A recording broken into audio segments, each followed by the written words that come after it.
कान्हा की नगरी वृंदावन में महाराजा गुहाराज निषाद की जयंती धूमधाम के साथ मनाई गई। जयंती के मौके पर निषाद समाज द्वारा भव्य शोभा यात्रा निकाली गई, जिसमें विभिन्न भगवान के डोले और झांकियां आकर्षण का केंद्र बनी रहीं। श्रीधाम वृंदावन में सोमवार को श्रृंगवेरपुर के महाराजा गुहाराज निषाद की जयंती के अवसर पर कालीदह के समीप निषाद राज पार्क में गाजे बाजे के साथ भव्य शोभा यात्रा निकाली गई, जिसमें निषाद समाज के अलावा कई राजनीतिक पार्टी और सामाजिक संगठनों के लोगों ने सहभागिता की। शोभा यात्रा हरि निकुंज चौराहा, विद्यापीठ चौराहा, बांके बिहारी, अटखम्बा, बनखंडी, लोई बाजार, प्रताप बाजार, अनाज मंडी, चुंगी चौराहा होती हुई राधा निवास स्थित बस स्टैंड पर पहुंचकर संपन्न हुई। शोभा यात्रा में जहां महाराजा गुहाराज निषाद, वीर एकलव्य, कश्यप ऋषि आदि के डोले सहित देवी देवताओं की प्रमुख झांकियां सभी के आकर्षण का केंद्र बनी रहीं। वहीं कोरोना काल को देखते हुए 2 गज की दूरी, मास्क जरूरी का संदेश देती हुई झांकी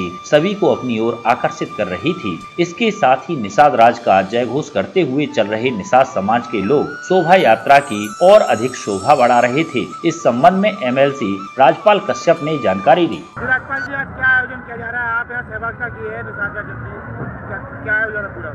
आज पूरे प्रदेश और देश में महर्षि कश्यप एवं महाराजा निषाद राज की जयंती पूरे धूमधाम से मनाई जा रही है। और महाराजा निषाद राज जी उस जमाने में राजा थे जब भगवान राम राजा हुआ करते थे, और निषाद राज जी ने भगवान राम की बड़ी सेवा की, और जब वनवास में रहे तो उनकी पूरी मदद करने का काम किया, उनकी सेवा करने का काम किया, और मल्लाह से, केवट से उनको नदी भी पार कराने का काम किया। भगवान राम और निषाद राज की मित्रता थी, और महर्षि कश्यप जिनसे सृष्टि पूरी बनी है। आज उनकी जयंती है, लोग मना रहे हैं धूमधाम से, लेकिन पिछली सरकार में माननीय अखिलेश यादव जी ने 5 अप्रैल को महर्षि कश्यप निषाद राज जयंती की छुट्टी करने का काम किया था, लेकिन योगी आदित्यनाथ ने कैंसिल करने का काम किया, और इन निषादों को अपमानित कर रहे हैं लगातार। इनको आरक्षण मिलना चाहिए था। बीजेपी जब सत्ता में नहीं थी तो कहती थी इनको आरक्षण देंगे, उनका आरक्षण नहीं मिल रहा है। माननीय अखिलेश यादव जी ने इनको आरक्षण देने का काम किया था, बीजेपी रोकने का काम कर रही है। केंद्र में भी उनकी सरकार है और उत्तर प्रदेश में भी उनकी सरकार है। निषाद, मल्लाह, कश्यप बिरादरी जो वंचित है और गरीब है, अशिक्षित है, सामाजिक, शैक्षिक, आर्थिक रूप से बड़ी कमजोर है, जिसकी सारी रिपोर्ट और वार्ताएं हैं, उनको अनुसूचित जाति का दर्जा दिया जाए, अनुसूचित जाति का सर्टिफिकेट दिया जाए, लेकिन नहीं मिल रहा है। आज उनको बालू खनन, मौरंग तालाब, मछली सिंघाड़ा पालन होता था, वो भी आज पूरी तरह से बंद हो गया। माननीय अखिलेश यादव जी ने मछुआ आवास दिया था, वो भी बंद हो गया। आज निषाद गरीब है, और ये झांकी के माध्यम से देखिए आज अपने महापुरुषों की जयंती मना रहे हैं, और संकल्प ले रहे हैं कि जो निषादों से टकराएगा उसको सत्ता से बेदखल करने का काम ये निषाद समाज करेगा।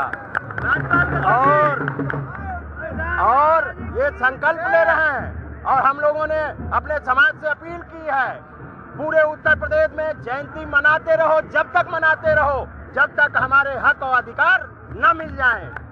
और ये जयंती अभी तो शहरों में मन रही है, फिर गांव में भी मनेगी, विधानसभा स्तर पे मनेगी, और 2022 तक मनाते रहेंगे, जब तक सत्ता से बेदखल योगी आदित्यनाथ को नहीं कर देंगे। सरकार आने पर आपकी क्या प्राथमिकता रहेंगी समाज को लेकर? हमारे नेता माननीय अखिलेश यादव जी ने कहा है, और हम सरकार योगी आदित्यनाथ से भी मांग कर रहे हैं, जाति जनगणना कराएं, और सबकी जाति जनगणना करा के जिसकी आबादी है उसके हिसाब से सबको हक और अधिकार और आरक्षण दे दें। और हमारे यूनिवर्सिटियों में कुलपति नहीं है, जिलों में कप्तान नहीं है, DM नहीं है, और आज पूरी तरह से पिछड़े, दलित, शोषित, वंचित सब परेशान है, और ये निकले हैं, अब रुकेंगे थोड़ी ना। कुछ दिन पहले RSS और बीजेपी के कार्यकर्ता द्वारा पुलिस को पीटा गया वृंदावन में, क्या कहेंगे? RSS के कार्यकर्ताओं द्वारा बीजेपी, क्या RSS और बीजेपी कार्यकर्ताओं द्वारा पुलिस को पीटा गया था?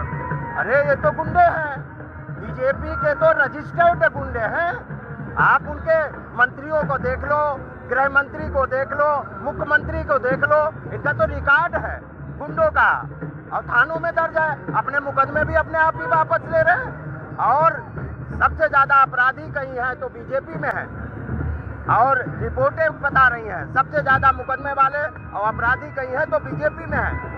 कोरोना का संक्रमण फिर एक बार और बढ़ रहा है देश में, क्या कहेंगे इस बारे में? सरकार हर मोर्चे पे विफल है। सरकार ने आपने न गरीबों की मदद की, न किसी की मदद की। सरकार हर मोर्चे पे, गरीब परेशान है। आज महंगाई चरम सीमा पे है, बेरोजगारी चरम सीमा पे है, और 2 वक्त की लोगों को रोटी नहीं। किसान मर रहा, आत्महत्या कर रहा, किसान आंदोलन में बैठे हैं, और 200 से ऊपर किसानों की मौत हो गई। ये बेरहम सरकार उनकी तरफ नहीं देख रही। आज बताइए, MSP नहीं मिल रही, धान भी गया, गेहूं भी, और बीजेपी चाहती है चंद उद्योगपतियों को पूरा देश दे दें। पूरे कहते थे देश बिकने नहीं देंगे, ये देश में कोई संपत्ति छोड़ेंगे ही नहीं, सब बेच देंगे, और इस देश को पुनः अंग्रेजों की तरह गुलाम बनाना चाहती है बीजेपी।